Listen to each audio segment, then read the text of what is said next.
பாட்டி, நீ இப்படி உட்காந்துக்கிறத பார்க்குறப்ப கேவலமா இருக்கு.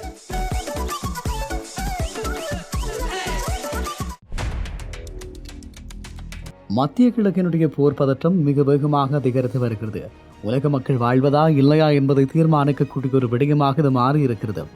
இந்த நிலையில் மத்திய கிழக்கில் கொழுந்து விட்டு எரியும் போர் இப்போது அமெரிக்க பொருளாதாரத்தின் இதயமான வால் ஸ்ட்ரீட்டை நிலகுலைய செய்துள்ளது. போரின் தாக்கம் துப்பாக்கிச் சூடுகளோடு நிற்காமல் அமெரிக்க மக்களின் பக்கெட்டுகளையும் பதம் பார்க்க தொடங்கியுள்ளது. பிரெண்ட் கச்சா எண்ணெய் விலை மீண்டும் ஒரு பேரலுக்கு 100 தாண்டியுள்ளது. இது கடந்த ஒரு மாதத்துக்கு முன்பு இருந்த விலையை விட 2 மடங்கு அதிகமாகும். பெஞ்ச்மார்க் SP 500 குறியீடு 0.5% மேலாக சரிந்தது. இந்த ஆண்டினுடைய மிக குறைந்த அளவை தொட்டுள்ளது. முதலீட்டாளர்கள் மத்தியில் நிலவும் போர் குறித்த அச்சம் இதற்கு காரணம். அமெரிக்க பொருளாதாரம் தேக்க வைக்கும் நிலைக்கு செல்ல வாய்ப்புள்ளதாக வால் ஸ்ட்ரீட் வல்லுநர்கள் அஞ்சுகிறார்கள். அதாவது வளர்ச்சி குறைந்து கொண்டே போகும் அதே வேளையில் விலைவாசி உயர்வு மட்டும் உச்சத்தில் இருக்கும். அமெரிக்காவின் பொருளாதார வளர்ச்சி குறைந்து வருவதால் ஃபெடரல் ரிசர்வ் இந்த ஆண்டு வட்டி விகிதங்களை குறைக்கும் என்ற எதிர்பார்ப்பு தவிடுபொடியாகியுள்ளது. போர் எவ்வளவு காலம் நீடிக்கிறதோ அவ்வளவு காலம் உலக பொருளாதாரமும் சரிவிலையே இருக்கும் என்று பொருளாதார நிபுணர்கள் குறிப்பிடுகிறார்கள். இந்த நிலையில் எண்ணெய் விலை உயர்ந்தால் போக்குவரத்து செலவு கூடும். போக்குவரத்து செலவு கூடினால் காய்கறிகள் முதல் எலக்ட்ரானிக்கல் பொருட்கள் வரை அனைத்து விலையும் உயரும். இது அமெரிக்க அதிபர் தேர்தலில் எதிரொலிக்கும். கார்க் தீவு போன்ற முக்கியமான எண்ணெய் முனையங்கள் மீது தாக்குதல் நடத்தப்படும் செய்திகள் வருவதால் எதிர்காலத்தில் இன்னும் விலை உயரும் என்ற பயத்தில் அனைவரும் பங்குகளை விற்க தங்கம் போன்ற பாதுகாப்பான முதலீடுகளை தேடுகிறார்கள். ஒரு பக்கம் போர்ச்சூழல், மறுபக்கம் விலைவாசி உயர்வு. இது அமெரிக்காவை வல்லரசு பிம்பத்தை மெல்ல சிதைக்க தொடங்கியிருப்பதாக சொல்லப்படுகிறது. இப்படியான ஒரு சூழலில் ஒருபுறம் போர்க்களத்தில் குண்டுகள் வெடித்துக் கொண்டிருக்க, மறுபுறம் லெபனானை முழுமையாக அழிவிலிருந்து காப்பாற்ற ஐக்கிய நாடுகள் சபை தீவிரமாக இறங்கியுள்ளது. லெபனான் இராணுவ தளபதி ஜெனரல் டோல்டாப் ஹக்கல், ஐநா பொதுச் செயலாளர் அந்தோனியா குட்டரஸ் பைரோட்டினுடைய தென்கிழக்கு ஜார்ஜ் அலுவலகத்தில் நேரில் சந்தித்து பேசினார்கள். இந்த போரை நிறுத்த 2026 கொண்டுவரப்பட்ட ஐநா தீர்மானம் 1701 மீண்டும் முழுமையாக செயற்படுத்த வேண்டும் என இருவரும் வலியுறுத்தினர். இந்த தீர்மானத்தின்படி தெற்கு லெபனானின் லிட்டானியா ஆறு முதல் எல்லை வரையிலான பகுதி ஹிஸ்புல்லா அல்லது இஸ்ரேலிய படைகளின்றி வெறும் லெபனான் இராணுவம் மற்றும் ஐநா அமைதிப்படைகளின் கட்டுப்பாட்டில் மட்டுமே இருக்க வேண்டும். தற்போது இஸ்ரேல் மற்றும் ஹிஸ்புல்லா இடையே போர் உச்சத்தில் இருக்கு. இந்த சூழலில் ஐநா அமைதிப்படைக்கும் லெபனானின் இராணுவத்துக்கும் இடையே ஒருங்கமைப்பு மிக அவசியம் என ஹக்கல் குறிப்பிட்டிருக்கிறார். ஐநா அமைதிப்படை மற்றும் லெபனானின் இராணுவம் எல்லையில் பலமாக இருந்தால் இஸ்ரேல் தரைப்படை உள்ளே நுழைவதற்கு சர்வதேச ரீதியான தடை ஏற்படும். 1701 தீர்மானம் அமலானால் ஹிஸ்புல்லா தனது ஆயுதமேந்திய வீரர்களை எல்லையிலிருந்து பின்வாங்க வேண்டியிருக்கும். இது போரை தற்காலிகமாக நிறுத்த உதவும். ஐக்கிய நாடுகள் சபை நேரடியாக களத்தில் இறங்குவது போரினால் பாதிக்கப்பட்ட லெபனான் மக்களுக்கு மற்றும் உணவு மற்றும் மருந்துகளிடையே பாதுகாப்பான வழியை உருவாக்கும். இப்படியான ஒரு சூழலில் இந்திய பெருங்கடலில் நடந்த அந்த பயங்கரமான கப்பல் தாக்குதல் இப்போது இலங்கைக்கும் அமெரிக்காவுக்கும் இடையே ஒரு மிகப்பெரிய ராஜதந்திர மோதலை உருவாக்கியுள்ளது. ஈரானிய வெளியுறவு அமைச்சர் சையத் அப்பாஸ் அராக்ஜி மற்றும் இலங்கை வெளியுறவு அமைச்சர் விஜித ஹேரத் இடையிலான தொலைபேசி உரையாடல் பல அதிர்ச்சிகரமான உண்மைகளை உடைத்துள்ளது.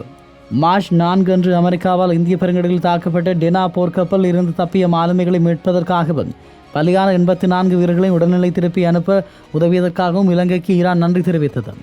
ஈரானிய போர்க்கப்பலில் இருந்து உயிர் தப்பிய மாலுமிகளை மீண்டும் ஈரானுக்கு அனுப்ப வேண்டாம் என அமெரிக்கா வலியுறுத்தி வருவதாக தகவல்கள் வெளியாகி இருக்கிறது. ஒருபுறம் மனிதாபிமான அடிப்படையில் ஈரானுக்கு உதவ வேண்டிய கடமை, மறுபுறம் வல்லரசு நாடான அமெரிக்காவின் அழுத்தம் என இலங்கை ஒரு பெரும் இக்கட்டில் சிக்கியுள்ளது. அமெரிக்கா மற்றும் இஸ்ரேலினுடைய இராணுவ ஆக்கிரமிப்பு குறித்து இலங்கை அமைச்சரிடம் அராக்சி தனது ஆழ்ந்த கவலையை பகிர்ந்துள்ளார். உயிர் தப்பிய மாலுமிகள் ஒருவேளை ரகசிய தகவல்கள் வைத்திருப்பார்கள் என்று அமெரிக்கா கருதலாம். அதனால் அவர்களை ஈரானிடம் ஒப்படைக்க வேண்டாம் என தடுக்கிறது. இந்திய பெருங்கடலில் நடக்கும் இத்தகைய மோதல்கள் இலங்கையின் கடல்சார் பாதுகாப்பிற்கு பெரும் அச்சுறுத்தலாக மாறியுள்ளது. இலங்கை வழக்கம் போல அணிசேரா கொள்கையை கடைபிடிக்குமா அல்லது அமெரிக்காவின் நிபந்தனைகளுக்கு பணியுமா என்பதுதான் இப்போது உலக நாடுகளுடைய எதிர்பார்ப்பாகும். ஈரானின் உள்நாட்டு விவகாரங்களில் இன்று மிகப்பெரிய அரசியல் நிலநடுக்கம் ஏற்பட்டுள்ளது. ஒருபுறம் போர் தீவிரமடைந்துள்ள நிலையில், மறுபுறம் ஈரானுடைய கடைசி மன்னரான ஷாவினுடைய மகன் ரேசா பக்லவி ஈரானின் ஆட்சி மாற்றத்துக்கு தான் தயார் என அதிகாரபூர்வமாக அறிவித்துள்ளார். 1979 புரட்சியால் வெளியேற்றப்பட்ட ஈரானின் கடைசி ஷா மன்னரின் மகன் ரேஷா பக்லவி இஸ்லாமிய குடியரசு வீழ்ந்தவுடன் நாட்டை வழிநடத்த நான் தயார் என அமெரிக்காவிலிருந்து அறிவிப்பு வெளியிட்டுள்ளார். இதற்காக ஈரானுக்கு உள்ளேயும் வெளியேயும் இருக்கும் திறமையான நபர்களை தேர்வு செய்து ஒரு இடைக்கால நிர்வாக அமைப்பை ஏற்கனவே உருவாக்கி வருவதாக அவர் குறிப்பிட்டுள்ளார். அமெரிக்காவின் பிரபல சிந்தனை குழுவான PDDயைச் சேர்ந்த பொருளாதார வல்லுநர் சயித் காமிஸ்நாத் அந்த இடைக்கால அரசை தேர்வு செய்யும் பணியில் ஈடுபட்டுள்ளதாக பக்லவி தெரிவித்துள்ளார். சமீபத்தில் ஈரானில் அரசுக்கு எதிராக நடந்த போராட்டங்களில் மீண்டும் மன்னராட்சி வேண்டும் என சில போராட்டக்காரர்கள் முழக்கமிட்டது பக்லவின் இந்த துணிச்சலான அறிவிப்புக்கு காரணமாக பார்க்கப்படுகிறது. தனது தலைமையிலான அரசு அமைந்தவுடன் மிக குறுகிய காலத்தில் நாட்டில் அமைதி, பாதுகாப்பு, சுதந்திரம் மற்றும் பொருளாதார வளர்ச்சியை நிலைநாட்டப் போவதாக அவர் உறுதியளித்தார். இப்படியான ஒரு சூழலில் அமெரிக்காவினுடைய ஈரான் முக்கியமான இராணுவ தளங்களை தாக்கி வரும் நிலையில் ஆட்சி மாறினால் அடுத்தது யார் என்ற கேள்விக்கு ரேசா பக்லவி ஒரு விடையாக முன்வைக்கப்படுகிறார். ஈரானிய தலைமை போரில் கவனம் செலுத்தி வரும் நிலையில் பக்லவியின் இந்த அறிவிப்பு அந்த நாட்டு மக்களுக்கு ஒரு விதமான பிரிவினையை தூண்ட அமெரிக்கா பயன்படுத்தும் ஒரு ராஜதந்திர காயாகும்.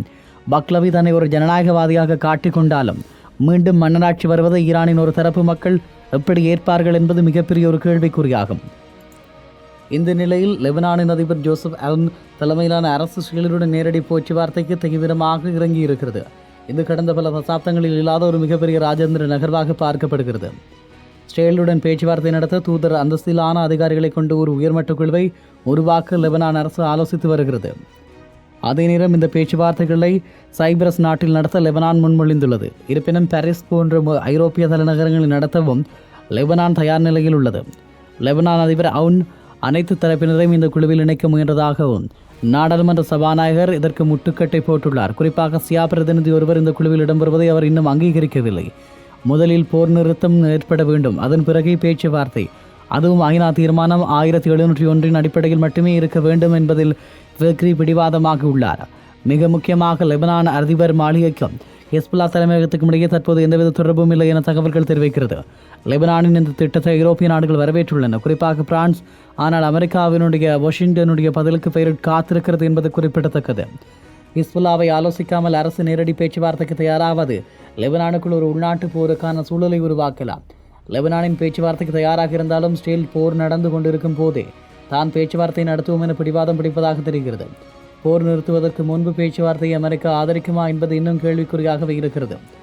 இப்படியான ஒரு சூழலில் போர் தொடங்கி 3வது வாரத்தில் நுழையும் இந்த வேளையில் போரின் நெருப்பு இப்போது இஸ்ரேலினுடைய புனித நகருக்குள் நுழைந்துவிட்டது.